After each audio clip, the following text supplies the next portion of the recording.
नमस्कार आदाब, न्यू विदर्भ स्वदेशी न्यूजमध्ये आपले सर्वांचे स्वागत। मुख्य संपादक अमीन खान यांची रिपोर्ट। वंचित बहुजन आघाडीच्या महाराष्ट्र बंदला उत्स्फूर्त प्रतिसाद। नांदुरा शहरातील संपूर्ण व्यावसायिक प्रतिष्ठाने बंद। दिल्लीच्या जंतर-मंतर आणि संसद परिसरात आंदोलन करणाऱ्या विद्यार्थ्यावर झालेल्या पोलीस कारवाईचा निषेध करण्यासाठी वंचित बहुजन आघाडीचे राष्ट्रीय अध्यक्ष ॲड प्रकाश तथा बाळासाहेब आंबेडकर यांनी दिनांक 23 जुलैला महाराष्ट्र बंदची हाक दिली होती।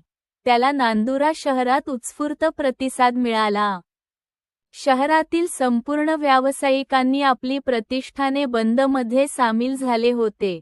सकाळी 7 वाजताच वंचित बहुजन आघाडीचे तालुकाध्यक्ष अनिल धुंदळे, अमर वाकोडे, राष्ट्रवादी काँग्रेस पार्टीचे तालुका अध्यक्ष संजय चोपडे, शहर अध्यक्ष नितीन मानकर यांनी शहरात फेरफटका मारला।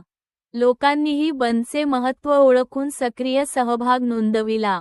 अत्यावश्यक सेवा, औषधांची दुकाने व दुधाची विक्री करणाऱ्यांना या बंदमधून वगळण्यात आले होते। महाराष्ट्र बंद यशस्वी करण्याकरिता समविचारी पक्ष काँग्रेस, राष्ट्रवादी काँग्रेस, शरद पवार, शिवसेना, उबाठा, महाराष्ट्र नवनिर्माण सेना इत्यादी पक्षांनी सहभाग नोंदविला। भगवान धांडे, भागवत उगले, सागर जगदाळे, ईश्वर पांडव, वंचित बहुजन आघाडीच्या तालुका अध्यक्ष नलिनी इंगळे, रागिणी तायडे, मोहन पाटील, मिलिंद जाधव, सलीम भाई मंडपवाले, निलेश वाघ, गजानन वाघ, भारतीय बौद्ध महासभेचे तुकाराम रोकडे, दिलीप मेढे इत्यादी पदाधिकारी उपस्थित होते।